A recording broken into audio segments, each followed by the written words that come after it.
Assalamualaikum warahmatullahi wabarakatuh. Sahabat podcast Durasi, kembali kita bersama dengan tamu tokoh kita hari ini. Sahabat podcast Durasi, di session kita ini selalu menghadirkan tokoh-tokoh yang insya Allah nantinya akan bertukar pendapat dengan kita, memberikan pandangan-pandangannya, dan mudah-mudahan seluruh yang kami sajikan akan bermanfaat buat kita semua. Dan kali ini Podcast Durasi edisi yang keempat akan menghadirkan seorang narasumber. Tamu tokoh kita adalah seorang tokoh muda. Dia adalah seorang pengusaha muda yang bergerak di bidang konsultan. Tamu kita adalah Pak Yantio. Assalamualaikum warahmatullahi wabarakatuh, Pak Yantio. Waalaikumsalam warahmatullahi wabarakatuh. Bagaimana kabarnya nih Pak Yantio? Sudah seger hobi olahraga kayaknya ini. Ya. Nama lengkapnya Pak Yantio saja, Pak? Ya, nama lengkap saya memang Yantio saja, nggak ada tambahannya. Pak Yantio, kalau lihat rambutnya ini tentara bukan ini? Wah, enggak. Pak Yantio, ngomong-ngomong sudah berkeluarga belum nih? Saya sudah berkeluarga, Pak. Kebetulan istri asli Garut dan sudah dikaruniai anak, semuanya perempuan. Itu. Alhamdulillah ya. Iya. Jadi Pak Yantio ini merupakan bagian dari sekian banyak orang yang kecantol sama orang Garut. Garut itu dodolnya cepol, jadi banyak yang kecantol sama orang Garut ya. Pak Yantio, ini bidang konsultan, Iya. usahanya ya. Iya. Usaha. Ini konsultan bidang apa ini, Pak? Saya dulunya lahirnya itu dari dunia pasar modal, Pak. Jadi selama saya habis menyelesaikan studi, saya berkecimpung di dunia keuangan, khususnya di pasar modal. Nah, dikarenakan ada beberapa permasalahan di dunia pasar modal, khususnya di Indonesia ini, akhirnya saya berkecimpung waktu itu di Bursa Efek Indonesia. Di Bursa Efek Indonesia saya diserahin suatu perusahaan, ini kebetulan milik orang Kanada dulu, dan konsultannya orang Swiss. Saya dirangkul di situ untuk menjadi salah satu bagian dari tim beliau. Nah, waktu itu kita punya kantor di UOB, Menara UOB Bundaran HI. Nah, akhirnya saya buka sendiri bersama, khusus ini orang lokal sendiri, saya sama teman itu sekitar 5 orang. Kita buka di Intiland, Jalan Karet, waktu itu di Jakarta. Harapan saya dalam dunia konsultan ini, karena banyak beberapa investor itu mengalami kendala, baik itu kegagalan bisnisnya maupun ketidaksuksesan apa yang beliau harapkan, padahal sudah keluar uang baik ratusan juta, mau puluhan juta maupun miliaran. Ini seringkali terjadi kendala di situ. Nah, dikarenakan terjadi kendala, mereka mau mengadu ke siapa? Di Indonesia ini nggak ada, Pak, lembaga yang pengadu tentang kegagalan investasi, itu nggak ada. Adanya cuma keluhan investasi yang disampaikan ke Polsek, Polres dan lain sebagainya. Itu yang pernah saya sendiri melihat kan itu. Intinya Pak Yantio ini konsultan bisnis. Iya, konsultan bisnis. Kan gitu. Terus yang menarik dari dunia konsultan bisnis itu, selain tadi banyak yang gagal nggak bisa ngadu segala macam, apa yang paling menarik itu? Yang menarik itu yang pernah saya alami sendiri, khususnya di Bandung, itu tentang kasusnya, mohon maaf ya kalau saya sebutin brandnya ya, kasusnya tentang investasi di grupnya Cipaganti. Ini pernah saya salah satu sebagai konsultannya, konsultan krisis centernya, Pak ya, bukan konsultan Cipaganti ya, konsultan krisis center itu adalah bentukan dari beberapa investor yang mengalami kegagalan. Itu salah satunya, banyak beberapa yang harus kita tangani. Nah, yang menariknya ya memang sebelum permasalahan ini lari ke lembaga yang lebih lanjut lagi, seperti ke pengacara maupun ke Polsek, ke Polres, itu kita sendiri, Pak, yang membantu penyelesaian secara istilahnya sebagai kedekatan antara investor dengan salah satu lembaga maupun investor dengan salah satu government kan gitu. Nah, ini yang paling sering kali kita alami. Contoh kata di daerah khususnya dulu di daerah Jawa Tengah pernah terjadi waktu itu tukar guling tanah antara tanah kas desa dengan PT lah, ini pernah kita lakukan hal itu juga. Nah, permasalahan-permasalahan inilah yang menarik bagi saya bersama tim, karena apa, kita ketemu dengan beberapa rekanan di mana beliau-beliau ini adalah sebenarnya pengusaha, tetapi tidak tahu alur mainnya sebenarnya bagaimana, cara menginvestasikan bagaimana kan itu. Makanya harapan saya di Garut ini nantinya muncul beberapa investor-investor, tetapi tidak sekedar menginvestasikan, tapi bagaimana menginvestasikan yang benar. Ini biasanya kalau di Garut sudah misalnya daerah kecil semacam kabupaten ini sudah perlu peran seorang konsultan seperti Anda ini. Seharusnya Pak. Kalau di Garut ini saya alami sendiri, bahkan saya salah satu pelaksana bisnis di Garut juga. Itu banyak yang harus yang harus kita bicarakan lewat salah satu konsultan tadi. Ya, nah, kebetulan saya sendiri konsultan, jadi saya bisa memahamin apa karakter masyarakat di sekeliling areal saya, apa karakter masyarakat istilahnya muspida setempat. Akhirnya saya memahami akan hal itu.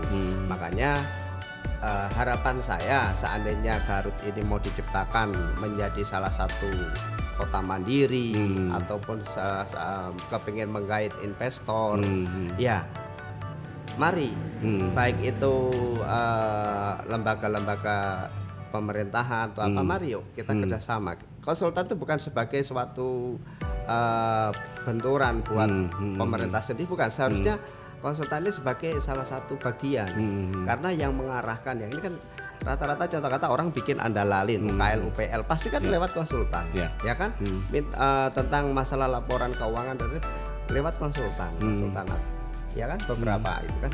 Nah, kalau biasanya nih pengguna jasa Anda ini pengusaha atau lembaga pemerintah? Rata-rata pengusaha Pak, ya itu rata-rata pengusaha, tetapi seringkali ini bukan memakai putra daerah sendiri, tapi malah menggunakan areal luar Pak, kan itu. Ya seringkali kalau di Garut ini sering kalau saya lihat tuh pakai konsultan dari Bandung, konsultan dari Jakarta. Ini seringkali yang terjadi kan itu.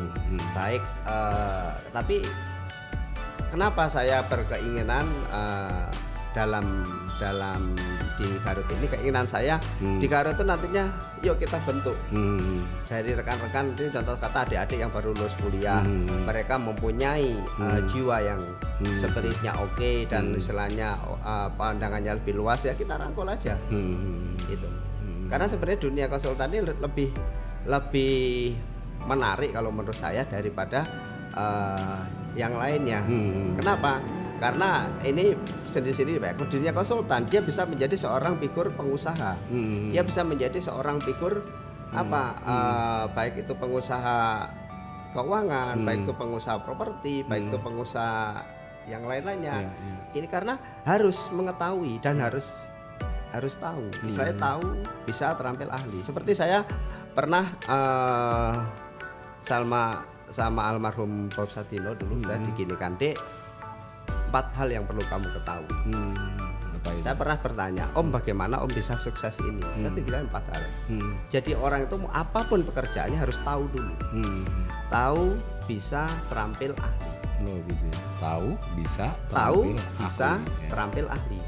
Contoh kata, tahu nasi goreng, tahu, bisa bikin, harus bisa. Ya kan, terampil, dikatakan terampil, ya biasanya bikin nasi goreng setengah jam bisa 1/4 jam. Nah, ahli, kenapa dikatakan chefnya hotel itu seorang ahli? Ya karena itu, dia bikin nasi goreng cuma 5 menit selesai kan. Nah, ini salah satu contoh Pak. Makanya semua pekerjaan, baik itu pedagang, baik itu pengusaha, baik itu pebisnis dan lain sebagainya, ya tahu dulu, tahu, bisa, terampil, ahli. Udah ini aja kuncinya. Pak, sebagai konsultan itu biasanya ada perbedaan pola pikir atau perbedaan pandangan atau perbedaan mensikapi suatu persoalan. Ini pernah nggak misalnya Anda sampai gagal gara-gara misalnya pengguna jasa Anda ini nggak nurut sama Anda misalnya? Kegagalan yang kita alami seringkali mentoknya benturan di bukan klien kita Pak ya, tapi seringkali Dari dengan pihak luar. Eksternal. Pihak luar contoh kata gini. Padahal seorang investor ini mengadu ke kita bagaimana Pak dana kita bisa kembali dan lain sebagainya. Bagaimana Pak kegagalan kita ini bisa ini. Di saat kita menindaklanjutin di lapangan, itu seringkali terjadi ternyata ada gangguan ini. Salah satu contoh pengusaha properti. Dia menyampaikan, Pak, tolong bantu saya. Saya tuh sudah miliaran saya investasikan dana saya untuk bikin properti di satu wilayah. Tetapi yang terjadi apa? Sesudah kalau gitu gimana? Ya sudahlah, diserahkanlah suatu objek itu untuk kita kelola dan sebagainya. Tapi yang terjadi ya itu tadi. Ternyata di saat kita menurunkan tim, saya sendiri yang terjun ke lapangan ini, ternyata banyak kendala-kendala yang harus dibereskan. Ini seringkali dialami para investor ini adalah kendala di lapangannya, Pak. Kendala di lapangan itu biasanya apa saja itu? Kendala di lapangan contoh kata gini. Keinginan suatu masyarakat ini karena dulunya seringkali nih Pak, mohon maaf nih ya. Kalau ada masalah suatu perusahaan ini dikit-dikit amplop. Dikit-dikit amplop. Nah, karena tidak keberanian seorang pengusaha tadi menyelesaikan suatu masalah, taunya ya sudah backingnya, taunya ya sudah di belakangnya siapa yang dipercaya itu. Tapi ternyata cuma sekedar amplop. Sedangkan harapan para beliau-beliau ini yang di luar ini harapannya, Pak, bukan itu sebenarnya, harapanku bagaimana penyelesaian. Nah, inilah kadang yang menjadi perdebatan di awalnya, Pak. Tapi sesudah kita memahami akan hal itu, kita enak, tinggal jalan, akhirnya ya terrealisasi lah. Jadi masih banyak di kita itu yang sering berpikir instan gitu ya. Iya. Misalnya pingin supaya cepetin dong, nih kasih uang atau begitu ya mungkin ya. Itulah yang sering terjadi. Itu ya sudah menjadi bukan menjadi ini Pak ya, sudah menjadi tidak asing lagi lah. Ini tentu di eksternal, di gangguan eksternal itu pasti ada dari pemerintahan, ada juga dari individu atau dari lembaga swasta. Yang paling sering Anda hadapi dalam penyelesaian suatu masalah? Penyelesaian suatu kesalahan itu seringkali malahan salah satu contoh kata lembaga pemerintahan. Ini seringkali dia menyampaikan, nggak bisa Pak. Ini harus dilakukan, contoh kata kalau ini objek perumahan atau apa, nggak bisa. Ini harus dilakukan kaji ulang lagi dan lain sebagainya lah ini kan gitu. Nah, kenapa beliau-beliaunya mengharapkan ini? Padahal kan secara istilahnya secara legalitas sudah dipegang. Nah, ini kadang yang masih menjadi suatu kendala di situ. Sedangkan pengusaha ini nggak tahu alurnya bagaimana. Itu. Ini yang paling menjengkelkan Anda ini kalau berhadapan dengan orang-orang atau lembaga pemerintahan, apa yang pernah lambat, Anda Pak. Lambat. Lambatnya suatu pekerjaan. Biasanya lambat itu alasannya apa itu? Lambat itu biasanya alasannya masih katanya studi banding lah, katanya lagi keluar kota lah, katanya lagi pelatihan lah dan lain sebagainya. Tapi jarang ada yang berani mengungkapkan ini kan saya ditekan sama atasan saya. Ada yang berani gitu nggak? Nggak ada yang semacam itu. Cuma intinya gini. Padahal kenyataannya kalau ditelusuri di situ juga ada ya. Di situ juga sebenarnya ada kan gitu. Bahkan saya tuh ngalami sendiri ya, khususnya nih di Garut. Saya tuh ngalami sendiri. Sampai saya ini nggak perlu saya sebutkan lembaga dinasnya mana, nggak perlu. Cuma saya sempat ultimatum, saya ultimatum sendiri. Saya minta tolong urusan pribadi dikesampingkan dengan urusan bisnis. Itu terjadi pada objek bisnis saya sendiri, ya kan. Kalau nggak mau ngikutin nggak apa-apa, saya kasih waktu 1 minggu. Kalau nggak mau ngikutin berarti saya akan bikin laporan ke tingkat pusat, tingkat provinsi. Itu aja jawaban saya. Akhirnya selisih 2 hari saya dikontak sama asistennya, Pak suruh menghadap. Siap. Ketika menghadap itu biasanya apa yang? Ya menghadap, akhirnya saya pun menghadap. Ya jujur saya nggak saya kasih, ya saya buka terang ya, saya nggak saya kasih rupiah, ya saya kasih berkas aja. Saya minta berkas saya mana, selesai. Gitu. Anda pernah nggak ditanya misalnya oleh seorang penguasa daerah misalnya ditanya, Anda mengerjakan proyek senilai ini, modal Anda berapa? Hal itu pernah Pak, tapi saya sebutkan karena seringkali saya sendiri juga yang sering saya alami, saya menjadi konsultan ini seringkali dikarenakan suatu unit usahanya ini menjadi unit usahanya ini kacau balau tadi itu, dia minta tolonglah Pak ini, akhirnya dia merangkul kerjasama. Ini yang saya senang. Baik, nanti kita lanjutkan ya Pak. Terima kasih. Sahabat podcast Durasi, nanti kita lanjutkan.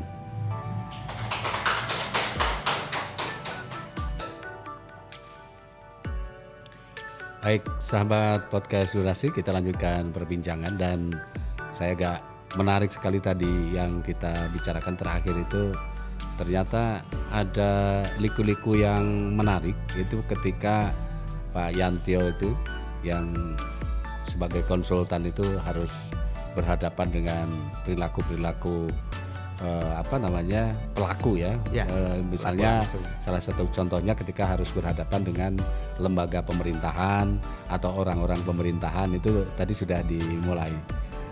Pengalaman yang real dan menarik apa ya? Kalau di Garut ini bicara Garut dulu aja nih. Pernah nggak di Garut udah berapa proyek yang dikonsultani oleh Pak Yantio? Kalau di Garut saya alhamdulillah udah lebih dari 5 gitu, ya. Itu besar biasanya nilai proyek sampai berapa ini? Nilai proyek terbesar itu berapa ya waktu itu ya, sekitar 80-an Pak. 80 tapi swasta Pak, miliar ya, tapi swasta semua gitu. Tapi pernah harus berhadapan dengan birokrasi seperti apa gitu, karena kadang-kadang yang kita alami selama ini kalau bicara birokrasi itu kan sampai hari ini, walaupun kita harus jujur, perubahan ke arah yang lebih baik di dunia birokrasi ini sudah cukup lumayan lah. Misalnya dari sistem pelayanannya sudah ada upaya-upaya perubahan, tetapi kadang-kadang mindset orang per orangnya itu yang kadang-kadang masih belum berubah ya. Pernah nggak mengalami hal yang menjengkelkan? Pernah. Sampai saya waktu itu menyampaikan gini, waktu itu mau mintanya di expose, ya kan, di expose lagi. Nah, saya menyampaikan gini, udahlah Pak, waktu itu tentang sebenarnya sebenarnya ini bukan perizinan baru. Sebenarnya ini untuk memenuhi persyaratan tambahan, dikarenakan dulu dapatnya suatu lahan ini dari lelang, ya kan, karena lelang kan kadang yang diberikan tidak semuanya dari ini, tapi karena harus ada ditempuh di ini, itu ada beberapa poin yang seperti tadi saya sampaikan, padahal sudah mempunyai legalitas yang pokok, tapi tetap aja masih dilakukan pengejaran tentang hal itu. Dan saya sempat mengatakan gini, udah kalau mau ekspor dan lain sebagainya nggak apa-apa, ekspor yang dibutuhkan apa kan gitu. Ini Pak, berapa kepala dinas hadir? 9 Pak, 8 Pak, 9 waktu itu. Oke, nggak ada masalah. Saya simpel lah waktu itu. Saya setuju ini atas nama konsultan, atas nama legal suatu perusahaan, saya menyampaikan simpel. Kalau memang mintanya semacam itu, eksposnya di mana? Di BPMPT, nggak perlu di BPMPT, sampai saya gitu. Udah saya jamu di 5 Hotel, sampai saya bilang gitu. Ini sakit jengkel saya Pak. Hadirkan semua kepala dinas, saya kasih uang cash 50 juta, saya jamin nggak ada OTT. Saya sempat menyampaikan hal itu. Ya kan? Tapi apa itu? Pak nggak berani Pak, gitu Pak ini. Ya kalau nggak berani ya sudah. Akhirnya saya bertanya, perusahaan udah punya IPPT, udah punya IMB, itu sudah legal apa belum? Oh ya sudah Pak, kan gitu. Ya sudah. Di dalam daftar sesudah lelang IPPT IMB itu sudah ditempuh. Ini nih mengurang nambahin kekurangan legalitas, itu pernah saya alami sendiri. Nah, inilah kadang yang hadir itu sebenarnya bukan kepala dinasnya langsung, tapi malah staf-stafnya, tapi nggak tahu ditanyain dari mana, dia masih A I U E O kan itu lah. Udahlah, tahulah kita mainnya semacam itu kan. Sekarang kan banyak yang pakai seragam PNS dan lain sebagainya, ternyata mereka ternyata honorer atau apa, datang ke suatu lembaga, ke suatu ini, ya nggak perlu ditakutkan. Kalau saya saran sama teman-teman pengusaha di Garut, nggak perlu takut, ya. Kalau perlu nggak apa-apa. Saya terbuka kalau memang membutuhkan konsultan, saya bersama tim, ya silakan terbuka, nggak apa-apa. Gitu. Nantinya harapan saya nggak perlu takut. Kenapa? Kadang kita itu seorang pengusaha kadang ditakut-takutin akan kekurangan legalitas, akan kekurangan ini, padahal legalitas sudah ditempuh dan sebagainya. Makanya saya nitip pesan ke teman-teman pengusaha Garut tentang legalitas dan lain sebagainya, tolong disimpan rapi, ya kan. Kalau perlu suatu perusahaan ini mempunyai divisi legal tersendiri, ya. Bagaimana cara membentuk divisi legal dan bagaimana tim legal ini berjalan, ya nggak apa-apa. Nanti bisa konsul ke saya atau apa, bisa nggak apa-apa. Gitu. Nah, harapan saya tentang Garut ini, istilahnya janganlah dikotor-kotorin dengan hal-hal kecil itu. Bikin Garut ini yang indah, bikin Garut ini suatu kabupaten nantinya menjadi kota mandiri. Nah, ini harapan saya. Ya, kenapa? Karena saya mengharapkan Garut ini lebih tertata lagi, ya. Saya nitip pesan mungkin dari beberapa dinas terkait tentang masalah saluran air, ya kan, seringkali ini tersumbat. Nah, itu bukan karena apa? Karena kalau menurut saya kurangnya penataan, ya, kurangnya penataan untuk saluran air yang sering terjadi itu waktu hujan. Itu biasanya kurangnya penataan. Oke. Itu terkait dengan distorsi anggaran dari aslinya ke aplikasi di lapangan atau enggak ini? Wah, itu saya kurang tahu, dari dinas sendiri yang lebih tahu. Ya. Jadi kalau menurut saya, menurut kacamata saya sendiri secara pribadi, apakah seperti tadi Bapak sampaikan, apakah dikarenakan mungkin pemakaian anggarannya atau apa? Lah itu saya kurang memahami, tapi kalau bisa penataannya lebih benar-benar ditata berdasarkan kontur tanah yang paling utama. Yang kedua itu debit air. Contoh kata ini dari atas ke bawah. Oh, debit air itu di atas ada berapa kakak. Jadi analisa teknisnya yang harus matang begitu. Betul. Ya. Nah, itu sebenarnya dibutuhkan seorang konsultan tuh larinya ke situ itu, Pak. Ini.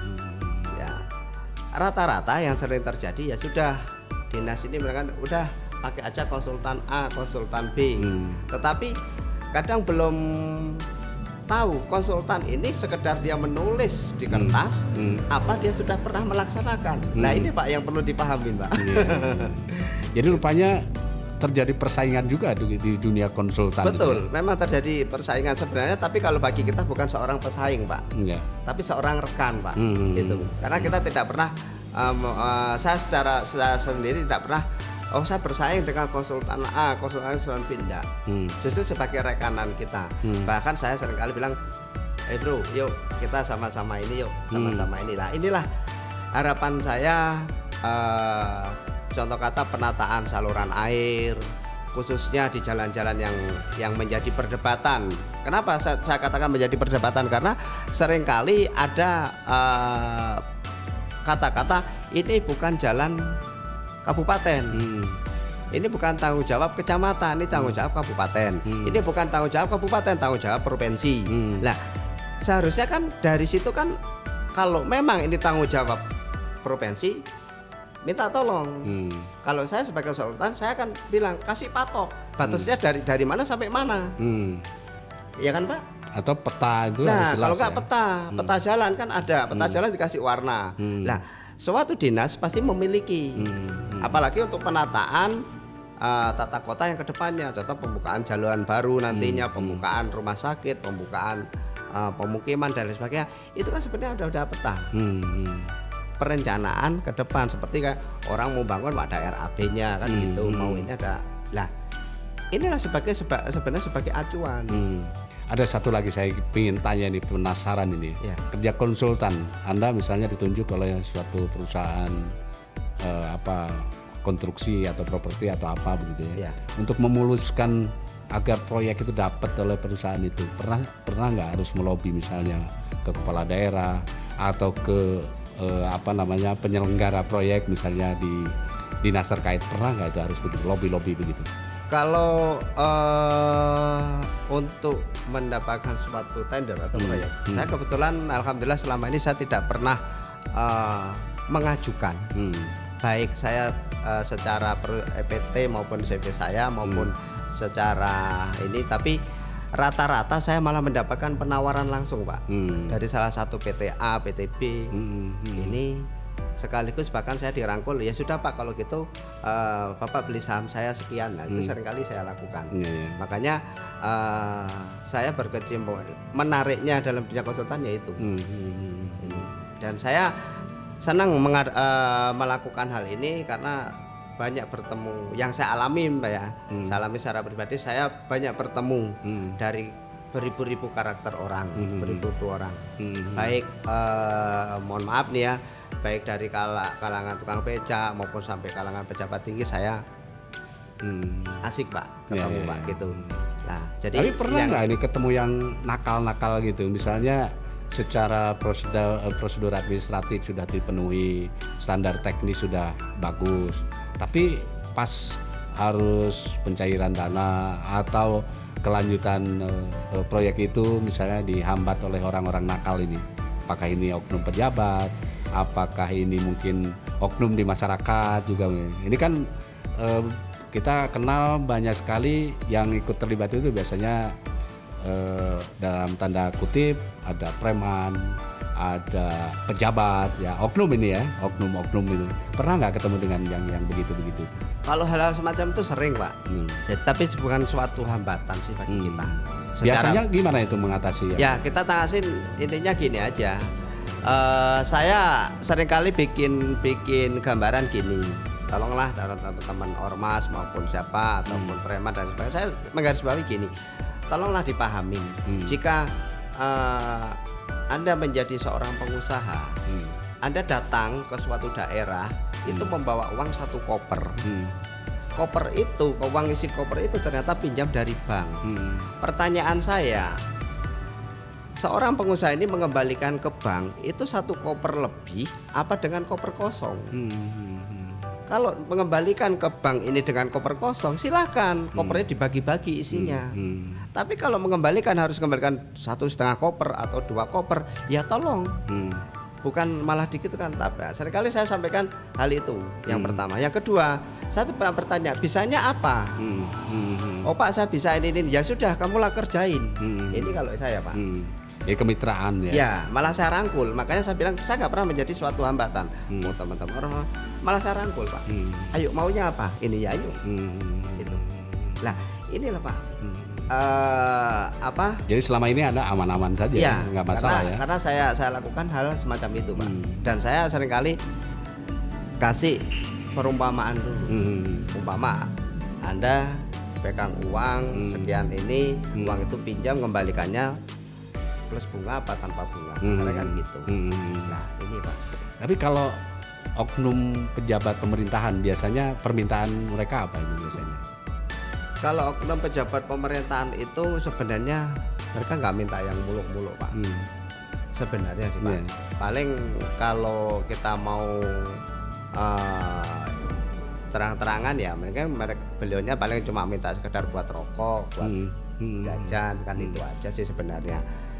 Cuman harus dihormati, itu aja ya. Nah itu, tapi kan namanya ini udah apa ya, agenda suatu suatu kegiatan ya. Itu ada biaya entertain itu ada sudah tersedia. Meskipun bukan saya, udah pasti seorang pengusaha yang lain juga melakukan hal itu. Enggak tanpa istilahnya apa ya, enggak mungkin enggak itu kan gitu loh Pak. Tapi biasanya kalau proyek yang nilainya sampai segitu puluh miliar, apalagi sampai tadi ada 80 miliar segala macam, itu biasanya kan peran seorang kepala daerah itu ada itu. Biasanya masih harus ketemu dulu, sowan dulu kan itu? Ya, saya lakukan Pak Mas, silaturahmi dan lain sebagainya untuk hal-hal itu. Tapi tidak harus tidak harus formal lah kalau menurut saya. Kenapa? Kita bisa melakukan, bisa secara formal, bisa secara non formal. Bagaimana cara kita membawa Pak?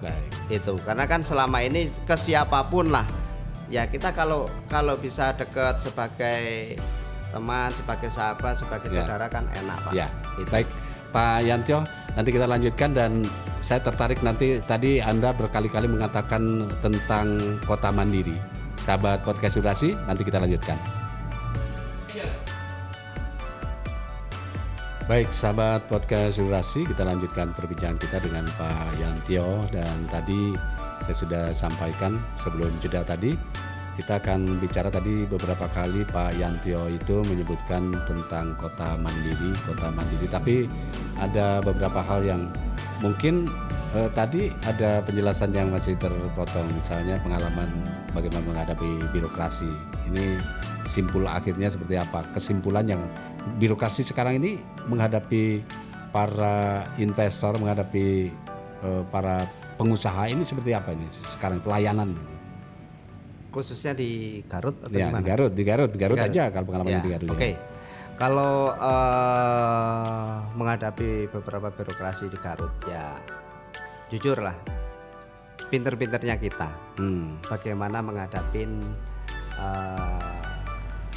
suatu lembaga pemerintahan, karena kan ya di mana para masyarakat udah pasti memahami lah akan hal apa yang harus ini. Tapi kalau saya menggarisbawahi ya bagaimana pinter-pinternya saya secara pribadi, di mana kalau perusahaan itu menjadi tanggung jawab saya untuk melobi, melakukan penjelasan. Artinya belum ideal dong ya? Apanya Pak? Belum ideal ya?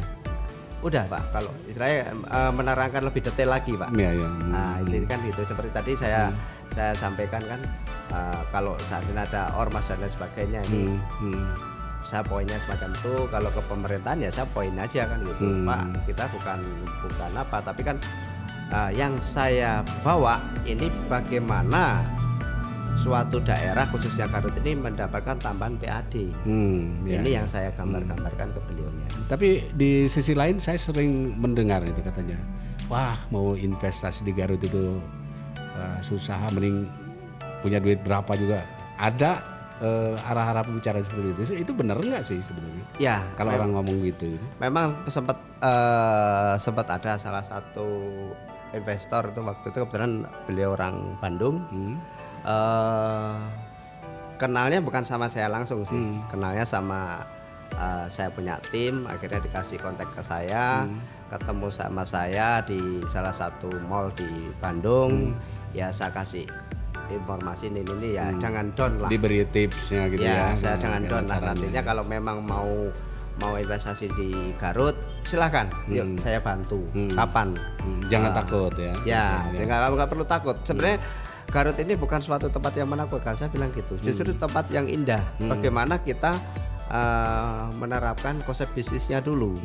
Nah, itu yang sering kali saya sampaikan ke beliau waktu itu. Artinya prospek ke depan untuk dunia investasi di Garut itu menurut Pak Yantio menjanjikan nggak sih? Di Garut dikatakan menjanjikan, pasti menjanjikan Pak. Kalau nggak menjanjikan, mungkin saya sudah tinggalkan. Ya. Gitu. Kenapa saya katakan ini menjanjikan?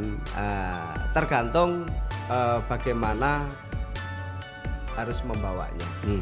Sama mungkin saya nggak perlu sebutkan, ada salah satu perbankan di Garut.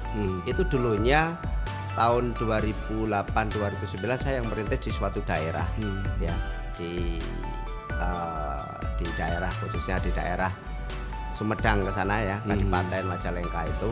Nah, akhirnya juga berbarengan dengan pembukaan di kantor Garut. Nah, itu kebetulan konsultannya saya dulu. Saya dikenalkan yang punya orang Medan, ya, yang komisarisnya orang Cimahi. Nah, itu. Saya ketemu di kantor di Cimahi, saya sukses tuh ya. Alhamdulillah sampai sekarang masih berjalan itu. Tapi saya sudah tidak berkecimpung di dalamnya. Gitu. Ini karena saya mengharapkan suatu perusahaan ini silakan mau bergerak di Garut, ayo saya bantu. Harapan saya gitu, saya bantu, ayo kan itu. Maka dengan keinginan saya semacam ini, saya mengharapkan Garut seperti tadi Bapak sampaikan, saya kepingin menciptakan Garut itu menjadi kota mandiri. Bagaimana sih sesuatu menjadi kota mandiri? Ya bagaimana cara kita program-program kita, sistem kita untuk pengembangan wilayah Garut ini. Baik dari konsep bisnisnya, konsep investasinya, konsep pertaniannya dan lain sebagainya. Itu kalau bedanya kota mandiri dengan kota-kota biasa, anggap dengan seperti yang ada sekarang ini, bedanya apa ini? Jadi perbedaannya gini Pak, sebenarnya tidak ada perbedaan, cuma yang membedakan kota ini bisa timbul tanpa harus tanpa harus meminta tambahan anggaran dari pemerintah pusat kasarnya seperti itu. Tapi bagaimana menciptakan suatu lembaga-lembaga tersendiri. Contoh kata sering saya pernah mendengar, Pak mau bikin pabrik di Garut itu susah Pak, Pak mau ini susah. Padahal seharusnya kalau kita merangkul suatu industri atau suatu perusahaan untuk masuk ke Garut itu apa, itu sebenarnya kesempatan. Seperti kayak Majalengka, akhirnya dia buka lahan tersendiri, di mana lahan itu tidak mengganggu yang lainnya. Sama seperti kayak di Garut, jangan ganggu yang lainnya. Mau buka suatu industri, mana yang mau jadikan komplek industri, arealnya mana, yang cocok mana. Nah ini nanti maksudnya ke tata kota. Mana yang menjadikan objek wisata, mana yang menjadikan objek bisnis menjadi suatu perdagangan, mana menjadi suatu objek bisnis kawasan industri. Akankah itu dilakukan? Kalau mau dilakukan ya monggo. Tapi ya itu tadi, kita harus melihat celah-celahnya, jangan sampai nanti bertentangan dengan masyarakat setempat. Makanya industri apa ya kan, atau suatu objek perusahaan apa tidak harus menjadi apa ya, menjadi suatu wilayah produksi. Suatu daerah untuk mendapatkan tambahan PAD ada beberapa cara, ya kan? Makanya tadi menjadi kota mandiri apa bedanya dengan kota-kota besar? Ya kita menjadi kota besar tapi dengan tidak perlu istilahnya minta tambahan lah untuk dati 1, dati 2 Garut. Misalnya harus pemekaran dulu. Gitu ya misalnya. Ini cuma disitulah bagaimana cara kita berpikir memajukan. Dari mana? Ya sumbernya dimulai dari tingkat bawah. Tingkat RT gimana, tingkat RW gimana, tingkat kelurahan bagaimana. Nah habis itu baru masuk dinas-dinasnya bagaimana. Ini semuanya kalau bisa nah, kalau mau membentuk semacam itu diadakan training center dulu. Mau apa? Contoh kata, oh Pak saya kepengen Garut ini menjadi produk menjadi kota mandiri. Bagaimana mendapatkan PAD? Didirikan beberapa perbankan. Arealnya mana? Didirikan areal bisnis. Nggak perlu pabrik. Kalau bertentangan dengan kultur setempat. Ya dengan tekstur areal wilayahnya, takutnya banjir dan lain sebagainya. Nah, hal ini yang perlu dipahami. Pak, kalau menurut Pak Yantio ini, potensi apa sumber daya yang ada di Garut itu yang memungkinkan mengundang investasi besar tapi juga tidak nantinya bertentangan dengan kultur Garut yang mensejahterakan gitu ya. Itu apa ya? Kalau saya sedikitnya keliling areal Garut ini, sebenarnya seperti disampaikan beberapa rekan, Pak di objek pesisir pantainya ini indah dan lain sebagainya. Itu sebenarnya jadikan objek Pak.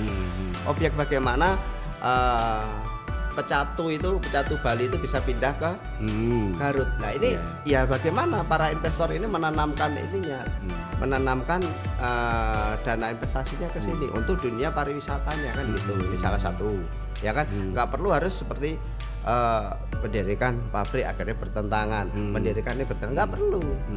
Yang kelihatan nggak bertentangan tapi bisa membuat lapangan usaha, lapangan kerja masyarakat setempat. Seperti kayak sekarang di daerah Kediri, dulunya nggak ada namanya kampung Inggris tuh nggak ada. Akhirnya jadilah tuh kampung Inggris, ya kok cara komunikasinya kan gitu. Nah di Garut pun bisa diciptakan hal-hal semacam itu. Tinggal beberapa areal mana yang mau kita tata Pak. Contoh kata nih, saya sedikit mohon maaf nih ya untuk mungkin rekan-rekan teman-teman dinas yang dikatakan alun-alun Tarogong Garut ya. Itu kayak kalau malam mohon maaf nih kayak mati sunyi kan gitu. Cuma ada pedagang-pedagang itu. Coba lihat di kota lain, minimalnya Sumedang aja. Minimal lampu-lampu hias kan hidup kan gitu. Nah ini kan indah kan gitu. Bukan cuma tubuhnya aja ada tulisan kan gitu ya kan. Tapi coba yang areal depan kantor kecamatan itu ada aktivitas. Nah, dikasih lampu-lampu tuh apa ada aktivitas. Itu malah lebih menarik malamnya kan itu. Kalau menurut Pak Yantio, penataan kotanya, kota masih layak nggak nih? Kan kalau kita lihat di Pengkolan sudah sangat crowded itu ya. Lalu lintasnya juga terganggu oleh misalnya dalam tanda kutip mengganggunya ini ya, karena memang kebijakannya seperti itu, ada PKL lah, ada itu. Menurut Anda penataannya itu sudah akan seperti apa itu? Jadi gini Pak, kalau masalah penataan PKL dan lain sebagainya sebenarnya kan para dinas kan sudah mengetahui mana yang terbaik, mana yang terindah, mana yang bisa sarana prasarana masyarakat mau melakukan transaksi jual beli ini tidak terlalu jauh, tidak terlalu tadi saya naik angkot turun mau beli baju aja jalan masih 1 kilo ya, jangan sampai semacam itu. Ini sebenarnya bisa diatur, bisa ditata. Bahkan masyarakat saya sendiri sempat bertanya nih, contohnya di mana pasar ini, saya tuh bertanya, Pak ini nggak ada masalah Mas, sebenarnya tinggal bagaimana penataannya kita diarahkan itu kan gitu. Pak, kalau ini kan beberapa tahun terakhir ini kan di kota juga di Garut itu kan sering terjadi banjir ya. Kalau dulu kan ya dengar Garut itu ada banjir saja kan orang sudah bilang aneh gitu ya. Masa iya sih kan. Tapi hari-hari sekarang ini di jalan-jalan di pusat kota pun kalau hujan intensitasnya agak tinggi sedikit itu kan hampir semuanya banjir itu di kota juga. Itu Anda punya pandangan seperti apa? Ya, kalau kita menanggapin areal banjir Pak, itu saya sendiri mengalamin, ya kan, sebagai pengusaha di sini saya juga mengalamin ada protes, tapi sebenarnya bukan dari saya sumbernya, tapi saya nggak ada apa-apa lah disalahin, cuma sekedar disalahin kan gitu. Nah, tetapi sudah kita jelaskan, oke, beliau-beliau ini akhirnya memahami. Tapi untuk menindaklanjuti permasalahan banjir, cobalah dari teman-teman dinas atau apa, coba dicek. Dulunya rata-rata dulunya saluran air yang sudah dibuat, contoh kata kedalaman dulu 1 meter, coba sekarang diukur berapa senti. Pernahkah itu tiap tahun dilakukan uji? Lah, kalau mau menjadi kota mandiri berarti bersumber dari mana? Dari dinas-dinas dulu yang terkait. Dikaryakan. Ya kan? Tiap pagi ada petugas sapu, suruh ngecok lah. Pak meteran dicolok Pak, dipoto. Berapa kedalaman saluran ini? Dulunya berapa? Oh, tahun 2018 1 meter. Sekarang tinggal 40 cm. Berarti ada kenaikan 60. Ya. Nah, 60 cm dibagi selama 2 tahun, berarti setahunnya 30 cm. Nah, kalau tambah 1 tahun lagi berarti tinggal 10 cm. Lah gimana air nggak mau ini, nggak pasti banjir Pak. Lah, itu sebenarnya hal kecil, tapi harus kita benar-benar perhatikan. Ini kenapa di kota-kota, contoh kata di Jakarta, di Surabaya, wah dulunya banjir sekarang enggak, karena kan dilakukan pengecekan tiap harinya. Petugas pembersih jalan pagi itulah suruh kasih tambahan itu aja kan gitu. Ini jadi, minimalnya Pak. Dari obrolan panjang kita itu tadi misalnya bagaimana investasi itu masuk berhadapan dengan kendala-kendala ya, bagaimana potensi sumber daya itu. Terus Bapak juga berulang-ulang menyebut kata kota mandiri. Ini pertanyaan, boleh jawabannya boleh gimana saja. Kalau misalnya gitu Tuhan mentakdirkan, ini pingin nggak jadi bupati nih? Kalau misalnya apa yang akan Anda lakukan? Kalau yang saya akan lakukan mungkin tujuan saya harus tercapai, ya. Tapi tujuan tercapai Allah pasti kasih, asalkan kita mau berusaha. Itu prinsip saya. Tapi ngomong pingin nggak jadi bupati ini? Pengen Pak. Oh, clear. Sahabat podcast Durasi, demikian perbincangan kita hari ini dengan Pak Yantio. Pasti kita nyari kesempatan lain untuk bisa berbincang dengan beliau lagi, menggali pemikiran-pemikirannya, karena semakin banyak kita mendengarkan kata orang, semakin bijaksanalah kita. Saya Slamet Timur, terima kasih. Sampai jumpa. Assalamualaikum warahmatullahi wabarakatuh.